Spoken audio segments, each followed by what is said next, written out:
There was a young boy who was very overweight. Everyone at school teased him and called him Fat Boy. Fat Boy. His problem was that he didn't know how to control his diet.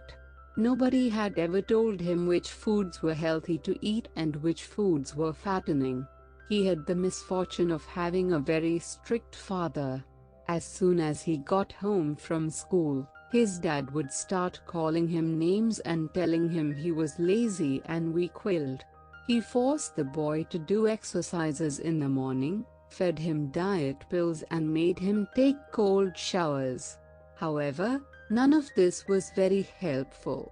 The one thing he neglected to do was teach his son how to eat properly. The son became very fed up with his situation. After a while, he didn't follow his father's orders.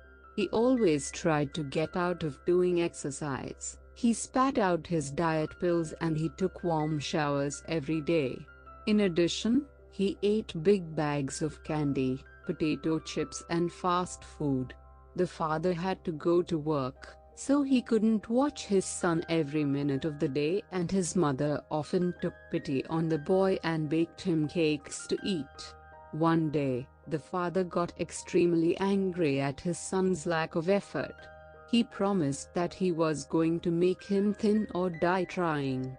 He said that, after a month, if the boy wasn't able to do 10 press-ups on the floor, he would buy a children's coffin and make his son sleep in it every night. The boy tried his best to lose weight, but he just didn't know what to do. The month passed quickly and he was still only able to do 5 press-ups. His father flew into a rage and went out to buy the child-sized coffin. When he returned, he took an axe and smashed the boy's bed to pieces. Then, he threw the broken wood out the window and placed the coffin where the bed used to be. The boy's mother tried to protect her beloved son, but his father was adamant. A promise was a promise and he had to follow through, no matter how horrible it seemed. His son was going to sleep in a coffin and that's all there was to it. The stern father stood at the bedroom door and made sure his son climbed into the coffin. Lying in an open coffin really creeped the boy out, but he had a plan in mind. As soon as his father switched off the light and shut the door, the boy hopped out of the coffin and slept on an inflatable bed he kept hidden in his wardrobe. One night, the father burst into the room and caught his son getting out of the coffin. Enraged, he decided to come up with a way to prevent the boy disobeying his orders. He fetched his drill and drilled some holes in the top of the coffin. Every evening, his son was forced to climb into the coffin and close the lid. Then, the father would nail the lid shut. The father had drilled some additional holes in the side of the coffin to prevent his son suffocating. However, the neighbors started to complain about the sound of hammering every night. They came up with a solution and attached special latches to the coffin so it could be quietly opened and closed. Of course, these latches could only be opened from the outside. Sleeping in a coffin was extremely scary for the young boy. It was pitch black inside and very cramped and uncomfortable. He could barely move and the air was so stale that it felt as if someone was choking him.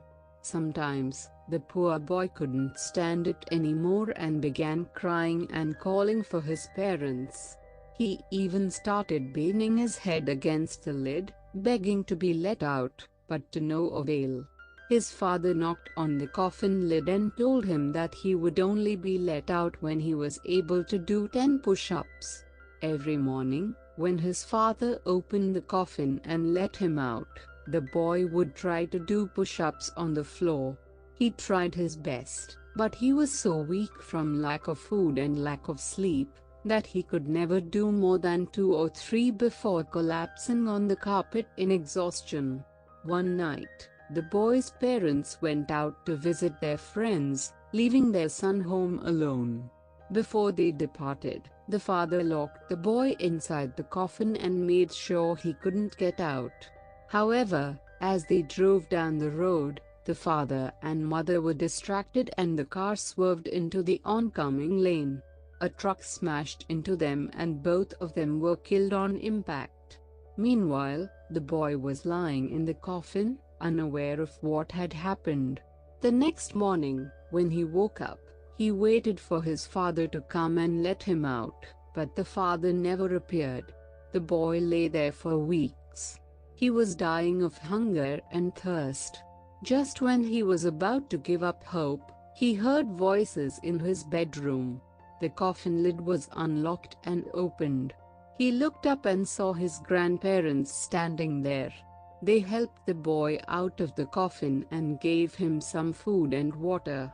The boy was painfully thin, like a skeleton, and his face was gray, pallid and drawn.